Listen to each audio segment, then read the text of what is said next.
Hello and welcome everyone to this week's Stellar Developer Meeting. Today in the studio, I have Fifo from HAL Labs, and he's going to give a super exciting demo of the current progress of the Scaffold Stellar. So please introduce yourself and give us a little bit of just a small introduction to what is Scaffold Stellar to those who have not played around with it yet or haven't heard a lot about it. So yeah. Awesome.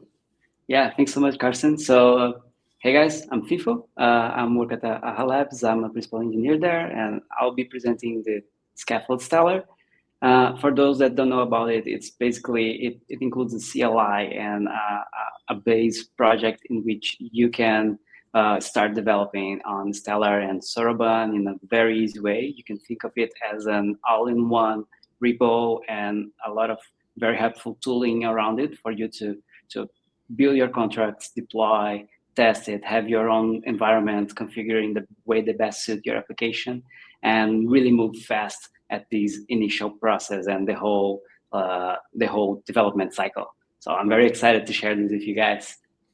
Yeah, and when I heard about the project for the first time, I thought this is a great way if you're new to Stellar, great way to get started. It has a lot of cool plugins, but as I dig deeper into it, even as a more experienced developer, I actually see a lot of benefits from using this to kind of bootstrap my application if I want to try something new or build something where I don't want to spend a lot of time on setting up my environment and do basic stuff. So there's especially I think some of the Open Zeppelin integrations are super exciting as well. So the more I look into it, the more I think this is not only cool for new developers, actually also more experienced developers who just want to get going and build something without spending a lot of time on setting up their environment.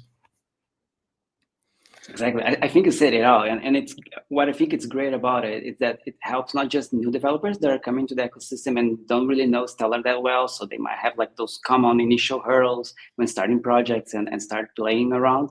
But it also helps like seasoned developers that know the ecosystem, because you can really customize stuff around to make like work in the way you feel more comfortable and can really move fast and try things really fast. So I love it. I've been working Soroban for some time, and I've missed this kind of tool in the past. Yeah, and that's one of the things that I really like about it, because all of you guys who are working on this, building this, you're very experienced on the Stellar platform, and you make things very customizable. So you can set it up and you can customize your settings, your features, what you want to include. So it's nice to see that more experienced developer approach to it as well. But you don't have to set up a lot of stuff if you just want to get started and want to play with it out of the box. But let's get into it and see what you guys have been working on. Awesome. Just double checking. Can you guys see my screen? Is everything okay? Awesome. Yeah. So sometimes people complain that my monitor has like big resolution. So if things are too small, just let me know. I can increase it a little further. So I'll just start with the basic here. You're seeing the link to Stellar CLI, and I'll take these steps back and start from the very beginning. So if you're a developer coming into the ecosystem, not sure if you heard of it already, but Stellar CLI, it's a great tool. Everyone should have it, and it's the starting point for what we're doing here. So I recommend you go here to Stellar /Stellar CLI, get the CLI installed, and we'll start with it. So Stellar CLI has a lot of very, very exciting features. You can manage accounts. You can spin up your own container with a local network. You can do a bunch of really cool stuff. But the nice thing that just came in recently, and a lot of people might not have realized in past releases, is that now we have plugins for the CLI. So if you have the CLI installed and you just go ahead and hit Stellar space plugin and let's call search, you'll be able to search for plugins that are published in the ecosystem and that can be installed on the CLI. So the idea behind that is that different projects might have specific needs or might look for more personalized tooling for what they're building. And this way you can really customize your experience around it. So what we're seeing here is basically it went through repositories that have a specific tag it looks for. Can you zoom in a little bit? It's a little bit hard. Yes, absolutely. Yeah. Is it better like that? It's huge on my screen. Yeah. Now it's really good. It's very easy to see. Awesome.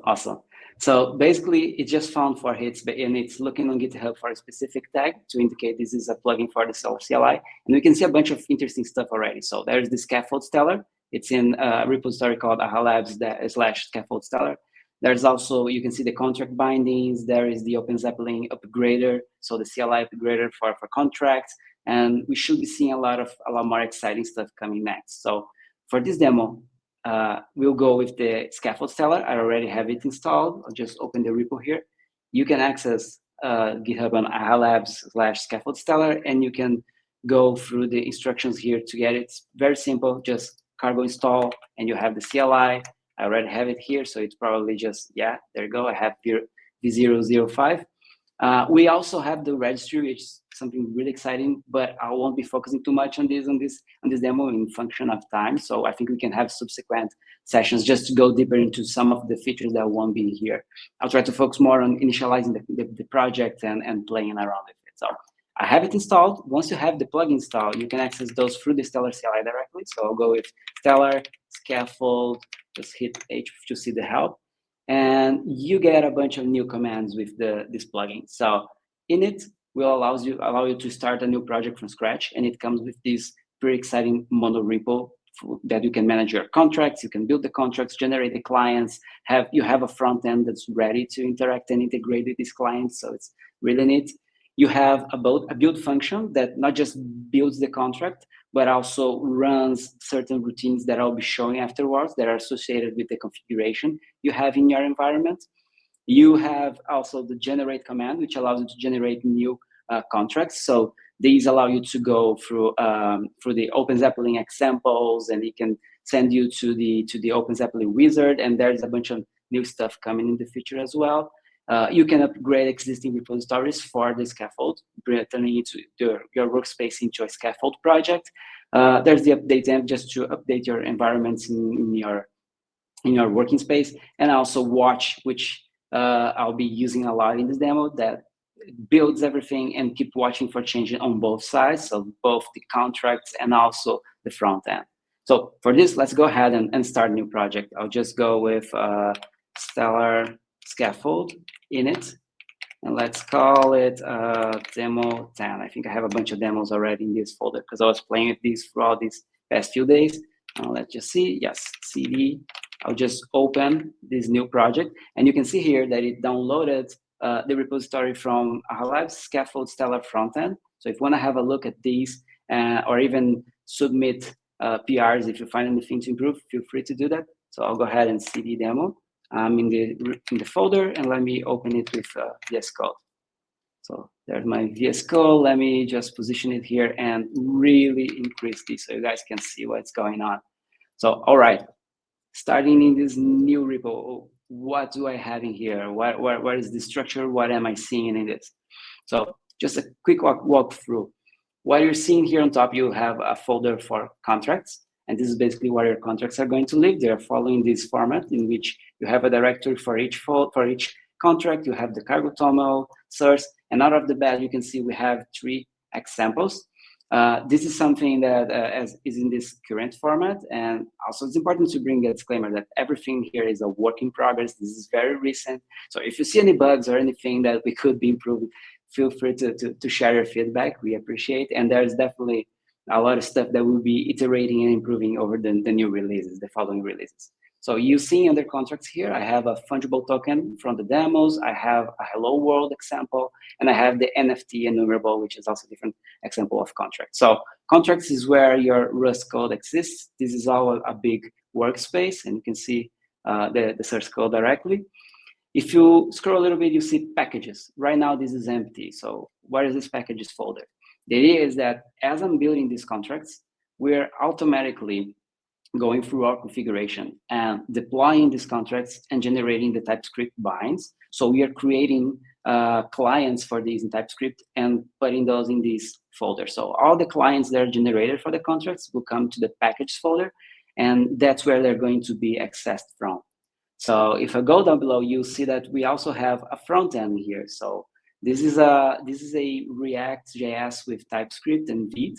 And here in this front end, basically, it is a very bare bones and simple front end to start playing with your contracts. But it also includes some interesting thing out of the bat. So you're going to see it has some providers and some hooks that you can use in your application, and you can see the actual implementation we have in place to play around with those. You also have the contracts folder, which for now it's empty, but as soon as you start building the contracts, you see it's being populated with the clients for each contract. And you have the debug folder, which is this interesting contract explorer that is very similar to what we have in Stellar Lab, and I'll get into more details in a second. So for now, it's bare bones. We don't have anything. So what can we do? What can we start doing with this? The first step, let me go ahead and just open the README here, and it suggests us to start with this, copying the env. So I'll just copy the example env. Now we have the env, and this is basically telling us which environment are we using. This is where our front end is going to look when connecting to our RPC and to our horizon. Oh, and I didn't mention what I actually, let me just show here, because I'm so used to have this up and running. I'm already running my local image of the quick start. So if you never heard of it, if you don't know what it is, basically in the Stellar CLI, you have a container. You can run Stellar container start, and you start this container locally, a Docker container with an image that has all that you need to run Stellar locally. So you have your own node running locally from scratch, pristine node history. You have your own RPC, you have your own horizon, you have your friend bot. So it's really handy. Right now, I'll be using it to connect and deploying everything locally in my environment. And just an example, I was showing the commands from the Scaffold CLI. So I'll just to show you this relationship between contracts and packages, I'll go ahead and just run a build so you can see how it does. Basically, if I access Stellar Scaffold build, let me just do the help so you can see all the options. So basically, you can build for a specific env, and it's going to look for this Stellar Scaffold env, which points to which environment you are building your contracts. I have mine already set here to development, so you can build your contracts for different environments. And what these are doing is that they are also looking into this file over here, this environments.toml. This is very important for the Scaffold project because this defines how you're handling these environments. So I suggest you all have a look and play around. There's a ton of comments here to guide you through this configuration. But in short summary, what you're seeing is you have three main environments. You see here we have a development environment with the configuration for the RPC that we'll be using, the passphrase, setting up to run automatically. So when this flag is set, for example, and I'm running npm run dev, it's going to automatically start the container for me. So I don't have to do that, or in case I forget, I do this all the time whenever I'm working on my projects. You also have some other configuration around the accounts. So this is also very neat. I'll get into more details. But the important piece here is that you also have other environments. You have the staging environment, you have the production environment. So normally you would have development pointing to local, you would have staging pointing to testnet or future net, and then you'd have production pointing to mainnet. So I won't make any changes right now, just to show you guys. If I run the command to Stellar Scaffold build with the flag build clients, there you go. It's starting to run. You see that it's doing a lot of stuff. Let me just break it down for you. So basically what it's going through all my contracts, building each one of those. As they're building the contracts, they're also looking at these environments, Tomo, to see what I have set up here. So important pieces. So first thing you notice is you have these development.accounts, which defines which accounts are going to be used. And by default, you have this with an account called me and default true. What does that mean? That means that if you're familiar with the Stellar CLI, you have the Stellar keys, which allow you to, if I just hit LS here, you can see the keys I have. It allows you to manage key pairs directly from the CLI. So you can create new key pairs, you can initialize these accounts, and you can use these accounts to run transactions directly through the CLI.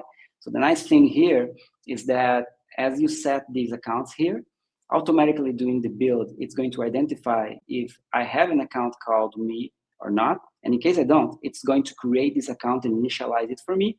And with the default equals true flag, it is going to use this account to deploy the contracts as the source of the transactions. So for example, if you are spinning up a bunch of contracts which have the same admin, you could set up this as the admin account and have the admin deploy all the contracts.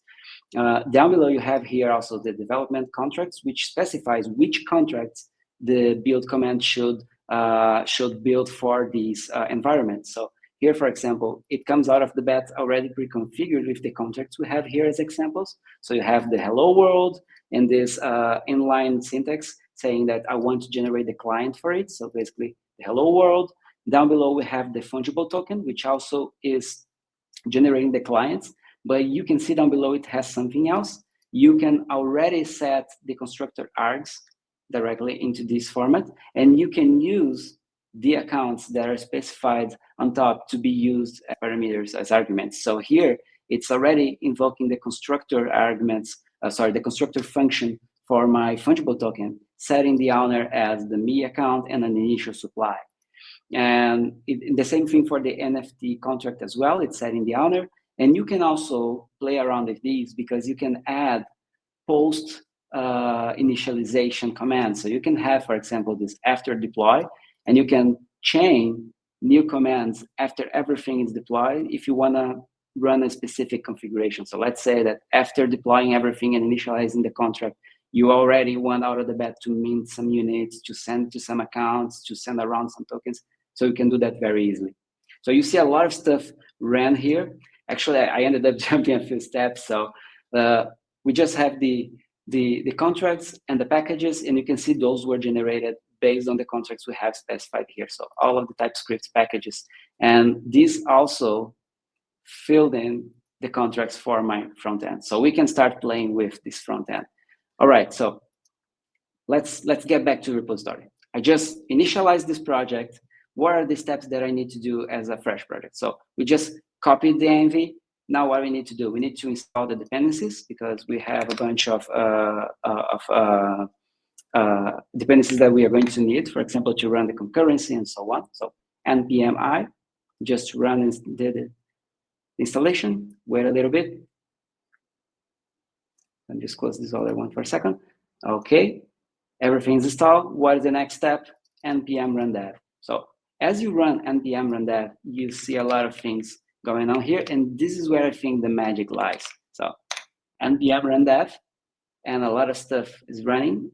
I'll just go back and show you as it's scrolling down. So you see that out of the bat, it starts concurrently two commands. It starts Stellar Scaffold watch with the build clients flag, and also vit. So these two are running in separate process. You can see right away that vit's running here on number 1, and on number 0, you can see the whole building, commands that I showed before. So I'll go ahead and click here to open the front end. It's already there, and let me just see if it finished building everything. We had already built, so it's basically just repeated everything. But there we go. We have our front end. All right, it's a very simple one. It starts with some instructions telling you what you can do and how you can do. But let me just break it down what you're seeing here in your interface. Like, first thing, you notice it came automatically connected to my account. Why is that, Fifo? Oh, that's mainly because I have been using this already, and we have some account management logic here that stores locally in the local storage the account that is last connected. So once you come back, it's going to identify it has been connected and just reuse that one. But I can just come on top here and switch accounts, like where I can come here, click on something, there you go, click and disconnect if you want to see what is the fresh start for the first time you access. What is important to note here? Here I'm using Freighter, and if you're using Freighter, you should set it to a custom network because I'm using the local one. So if you've never done that in the past, you go to settings, navigate to network, and you can set here a custom network. If you're running on testnet or mainnet, you're good to go because you can simply select the networks that you're running. But in case of a custom one, you just need to input the same parameters we have in the end. So what is your RPC URL? What is your Horizon URL? What is the passphrase? And allow for HTTP connections. There is something on my local environment here, and I'm still trying to figure out what is going on, but sometimes it struggles with Freighter and it doesn't show up the proper balance, but I see it's something related specifically to this environment I'm running. But it's going to work, everything is fine, I'll be showing to you guys. So if I click here on connect, you see that we're using the Stellar Wallet Kit. This is a nice library we have in the ecosystem, which basically connects to several different wallets in the ecosystems, and it's just one integration you make and you're good to go. So here I have these 2 wallets installed here, but it supports way more wallets. I'll just go with Freighter. And wait a second, did I click it? Oh, something's going on. What happened? Oh, there you go. Not sure what happened. I think my computer is frying because everything just slowed down. Oh my God. I'm not sure what's going on. Let me just double check if there's any issue here. Freighter is not available. Oh, what is going on? Did my plugin just die? Oh, what the hell happened here? Let me just, yeah, I should definitely open the tickets with Freighter. Let me just try and kill everything from scratch. Oh no, I can't do that. Otherwise I'll be out of the session. Let me just try it again once more. Is there a way I can maybe restart the extension? Where is Freighter? Can I just do this and bring it back? Let me see. Oh, there you go. It's popping me for my password. Is this correct? There you go. Okay, I think it's going on now. Not sure what's going on. I'll definitely open a ticket for Freighter. It's the demo gods blessing us. Okay, so I connected my Freighter wallet. What you see here, it automatically brings the balance. And we have this small indicator here in the top, which checks what is the environment that you have set here in your local environment. And it indicates if you're connected to that, or in case you're not, in case I'm connected to testnet, for example, in the wallet, it's going to throw a different message and indicator just so you know that you're not in the intended environment, because we want these front ends to be built for specific environments. So here I'm connected with my Fifo wallet, and there you go. What can I do, Fifo? What can this front end do for me? What can I use this for? So the nice thing starts once we click on this button over at the top. So if you're familiar with Stellar Lab, the laboratory, you have a functionality there called, I think it's called Contract Explorer as well, that has the Invoke Contract tab. Basically, what we did is that we ported a good part of that implementation over to here. And a big shout out to the team from Stellar Lab that helped us through the process. And what you're seeing here is that as I open my front end, it automatically goes through my packages and the contracts I have here. They load the clients, they load the WASMs, they bring the whole spec for the client and show me this interface, which allows me to directly interact with the contract in my local environment. So what you're seeing here are the 3 contracts I have here. I can simply click and switch which contract I'm interacting with, and I can start invoking functions from here. So I'll just go and show some examples. Let's go through the hello world. And if we check the hello world contract, basically what it does is that it has this hello function, which receives an argument for 2 and say hello to the 2 arguments. So I'll go ahead and just say Fifo. And since I have my account connected, I can both simulate or submit.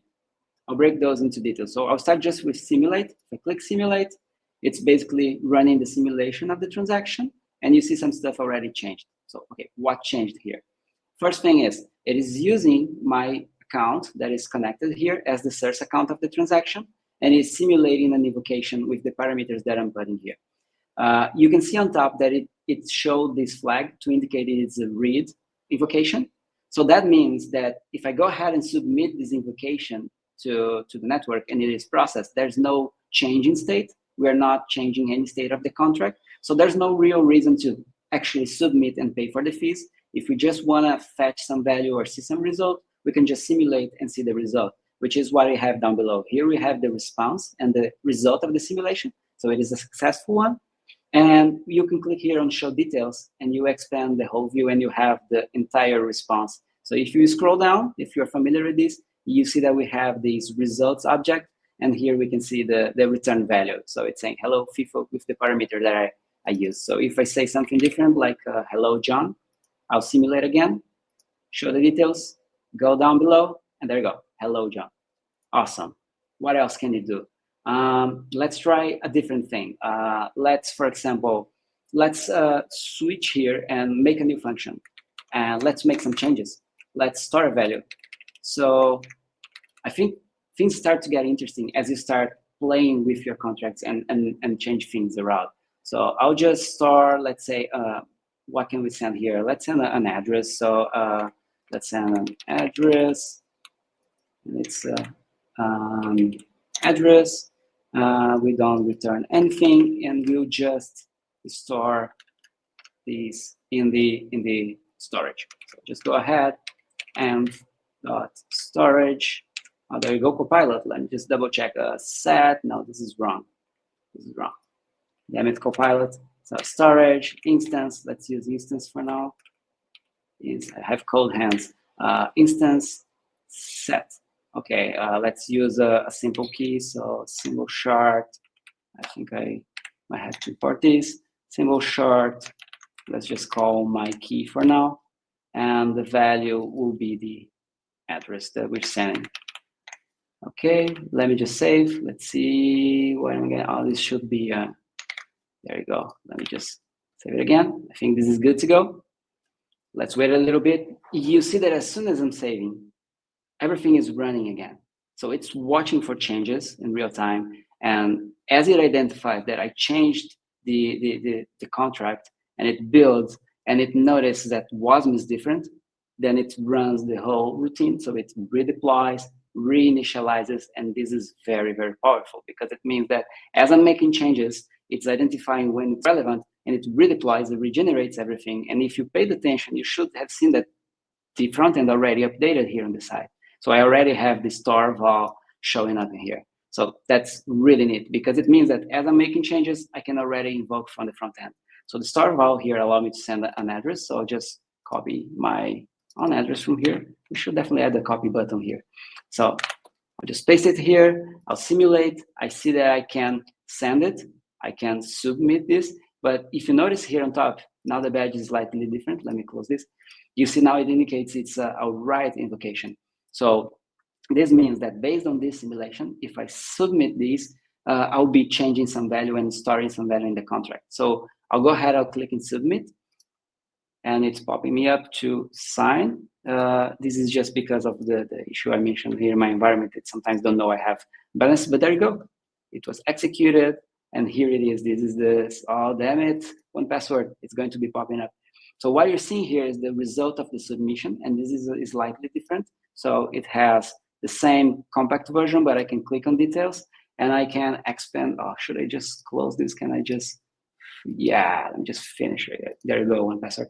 So what you're seeing here as the summary, you have the hash of the transaction, have the ledger number for when it was processed, you have the transaction envelope in XDR, but you can also click here and quickly switch to JSON and view the JSON version of this object. The same thing for the result, you can convert it to JSON and so on. So this is really nice. Okay. Oh, did it just reopen? That's awful. Okay. Oh, it's because of this one. Let me just, how can I just disable it? Let me just go to the extensions real quick and disable this guy so it doesn't pop up on our face. Okay. I was talking about the submission, so I just submitted, made a change. What else is important to highlight here? As you're playing with these contracts, and you might have noticed already, all of the functions are loaded here with their specific arguments and the specific types that these arguments are in.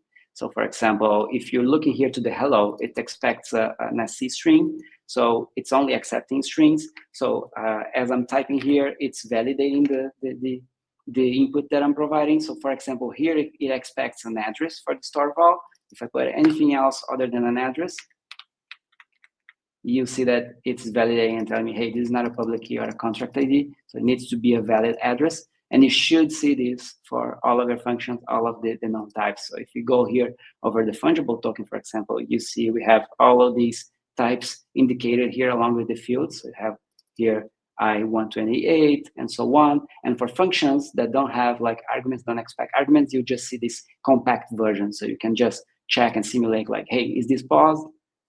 Yes, it's not paused, returns false. Awesome, this is really useful. Okay, what else? What else can we see here? Let me take a step back and see what I took notes, see if I'm not forgetting anything. Oh, yes. As you're seeing here on top, we have the name of the contract and the contract ID. You can just copy it if you're playing around, making direct invocations in the CLI, but you can also click here on show details. And that's very interesting. So what you're seeing here is the additional data about this contract. So here you have the contract WASM hash. If you want to play with the deployed WASM version, you also have the contract metadata. And if you're not familiar with what is the contract metadata, you can just come here and click to see the documentation and read a little bit more. But in essence, these are some pieces of data that are automatically embedded into the WASM. They're included into the WASM during the compilation. But you can also add your own custom metadata depending on what you wanna send to the deployed version of the contract. So basically, what we're doing here is that in this front end, once we are going through our clients and identifying that we have clients for these contracts, we're also getting their WASMs, getting the WASM hash, getting the WASMs, and decoding the WASM to extract this metadata automatically. So if you connect, for example, these to contract deploying testnet, this is also going to work and pull out of the metadata related to that contract. So let's just go ahead and make some changes and add some metadata to this contract. So let's go into this hello world contract. It has just the basic metadata here, indicating the version, the SDK version, the protocol version and release. So I'll just go ahead, and there are a few ways in which you can do this. One that is very simple is directly through the TOML file. So I'll just copy here and go to the TOML file, and I'll add this section here for package metadata.stellar. And we have some different properties here, basically indicating this is a contract. I have some custom ones, like I have my custom string foo, my custom boot true. We have authors, we have the repository, the homepage, and all of these are going to be baked into the contract during the build. You can also, beyond this, you can also come here, and this is something you can do in your own contracts, which is to use the macro contract meta. There you go. Let me just make sure it's imported. And for contract meta, all you need to do is to inform a key, which I'll just say my key. That's more than enough, and a value. So for the value, I'll just say Fifo. Oh yeah, there we go. Let me just save. It will also rerun everything. So let's just wait a little bit. And as it's doing, basically everything is going to be included into the WASM during the compilation. And once we load it in the front end, we are going to decode from the WASM and present it showing the front end. So I think everything has run here. Let me just go. And there you go. You see we have a bunch of new stuff popping up now. So all the keys that I have included through the TOML plus the key I included here. So let me just see my key Fifo here on top. It's of type meta entry. We have the other traditional ones. We have the authors that came from the TOML. We have contract true, the home domain, and so on. So that's very powerful. And if you want to reuse this in your project, you can just grab these components and reuse in the front end. And in the same way, something that we were conscious about here is that all of this contract explorer capability and functionality is not something that you want to ship to your production environment, for example. So everything that you see related to this page is tightly organized within the debug directory. So you can easily just delete this debug directly and extract everything, and you will have a clean project. And also, if you want to just reuse some bits, you can just go select the components and reuse those in your project. So moving forward, okay, we made some changes. I updated the metadata. What else can we do? So you remember I was telling you about the environments. And let me just go ahead here and find the file. environments.toml, which is the file that allows us to make some configuration about the environment we're working on. So I'll just go ahead here and have a look at the NFT one. And for the NFT one, we see that all it has said is we wanna build clients for this contract, and we also are constructing this with the me account as the owner. So what if we also wanna, let's say, mint some units of it? So let me go ahead and grab this, which is the example we have here. And I basically am going to add a after deploy, and here we can just chain different commands we want to run after the deploy. So here in this example, I'll just go around and mint, but let me see what is the actual syntax for this contract. NFT enumerable contract. And the constructor, okay, so it's an owner and it's an address. So that's where, sorry, not the constructor, the mint. So it's to and an address. There we go. Let me go to the environments. So mint, to, and then an address. I'll just delete this. I just give the name of the address. And there we go. It should be able, as I make new deployments, it should be able to do it. Now, even though it's running, I didn't change anything in the contract. So it's not going to identify changes in the WASM, so it's not going to deploy a new WASM for me. So I'll just go ahead and make a change to this contract. So one thing that we can take advantage of this update, and I already highlighted that we can also add Rust docs here as comments. So for example, we can say that this, no, it doesn't return the owner of the contract, no copilot. This is a mint, a new token to a specified address, color must be, and so on. Okay, this is good enough. Let me just leave these 2 lines. So once we have these docs on top of the functions and we save, these are going to be included in the WASM and in the spec of the contract. So when we are loading the front end, we are going to identify these and show those alongside with the functions. So let's just wait a second. It's running everything. You should be seeing this sometimes blinking a little bit. This means that there's a lot of stuff going on and the Vite is watching for these changes and just updating everything. So running. Let me just double check. I think everything executed. Let me just have a look. It's the enumerable. Let me just see if, oh yeah, gotta have a look why it didn't just update automatically, but there it is. I put it into lines. This is very small. We should expand a little bit further. So a lot of stuff to take notes as improvements. But basically, it brings the Rust doc here. We have some indications, and it's going to always show up with the functions that they are attached to. So, okay, I added a step to mint and already send that to the address, which is, what is the name of the address? Me. So let me go ahead and get this address. What is the key? So Stellar keys, public key me. No, isn't that? Oh, I added a K. And again, a typo. Oh yeah, but it worked. So this is the me account. So let me check if it has a balance. Simulate. There you go. We see read successful. Let me check the balance. And it has. Here it is. Return value. It has a balance of one NFT. So if I check, I think we have another function here, owner of and the token ID. So we know that this is the sequential token. So the token number 0 will be the first one. Yes, I can simulate and see that the owner is the address of my admin. Some other stuff you could be doing, and it's very helpful here. So I use this key, but sometimes I don't have those in my wallets. So you can use Stellar keys to also grab the private keys and import in your wallets if you want to run some functions, for example, from the admin perspective. So I'll go with Stellar keys, secret, if I'm not mistaken, me. There you go. That's the secret of the me account. So I'll just go ahead and Freighter. And for Freighter, we have here, you click on this icon on top, you see your accounts, and you can easily click on import secret key. I'll just paste it. And remember, if you're seeing the secret key publicly in this recording, you should be using this for real because this has been exposed. Let me just put my password, and don't forget to click on this checkbox, and I'll just import it. There you go, AM2I. Yes, that's correct, that's the account. All right, so I'm connected with my admin now. So if I want to play around and I want to make transactions or memes from the perspective of the owner, I can do that. So I'll just go ahead, for example, grab the address of a different one, which is my Fifo account.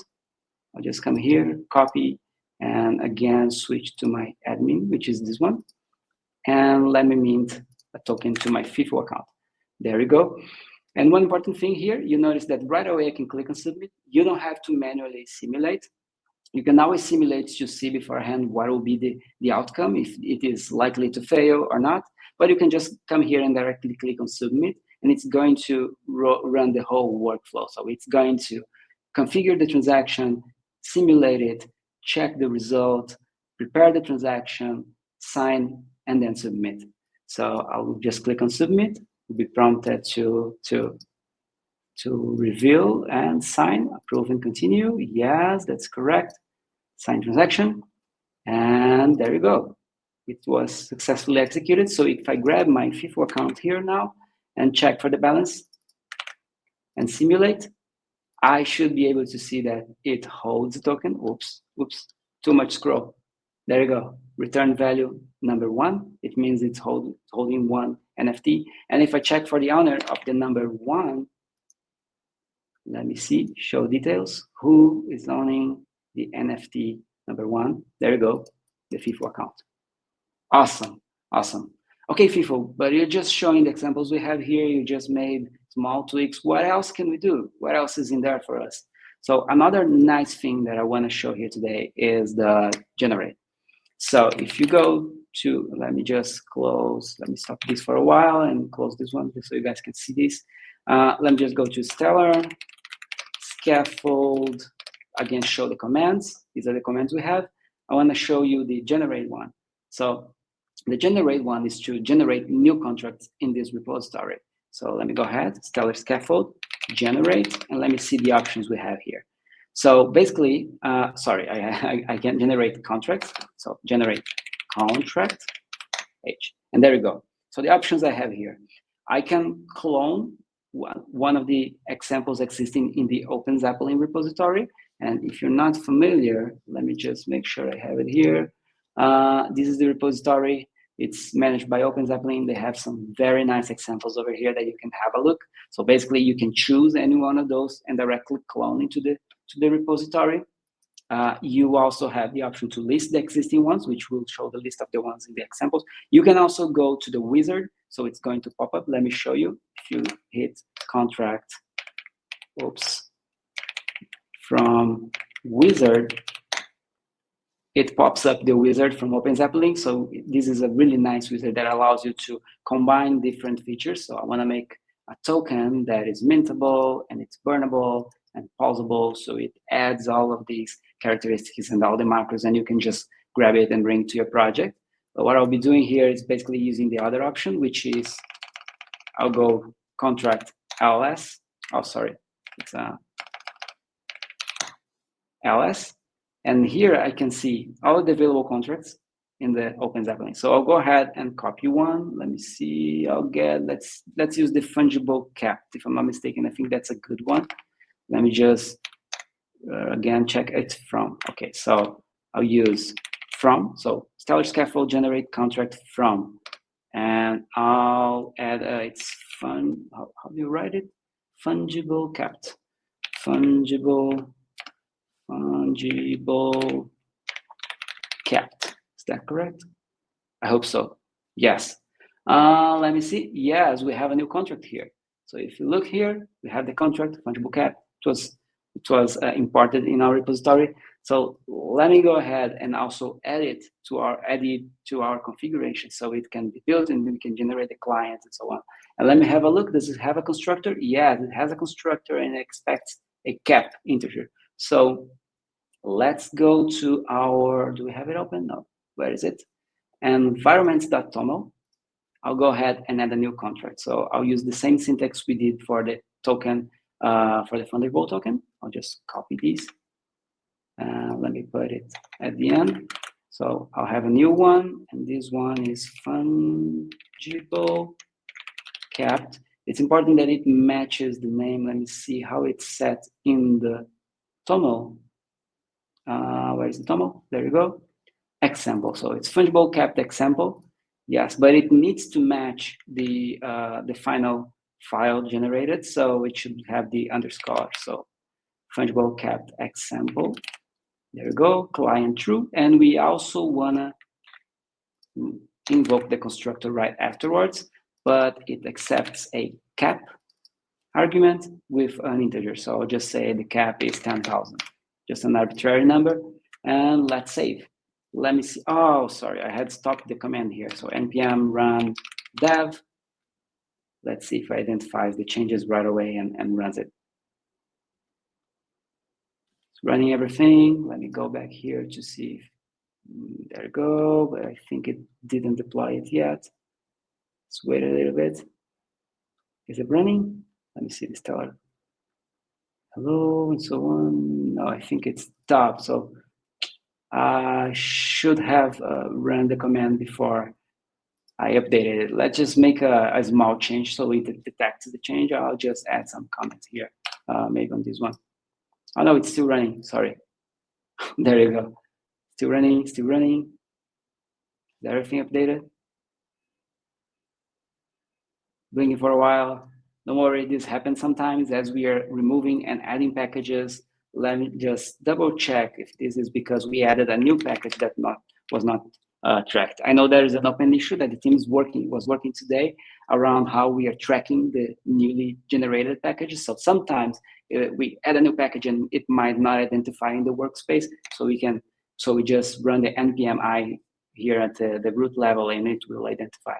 This is a quick workaround, but I know they're patching it as we are presenting this. And there you go, that was it. It's loading everything. There you go, we see a new one here, fungible capped example. We have our token. It doesn't have an admin. Let me just double check. No, it doesn't have an admin. So that means that I can just mint with any account. So let me check the total supply before we start invoking this contract.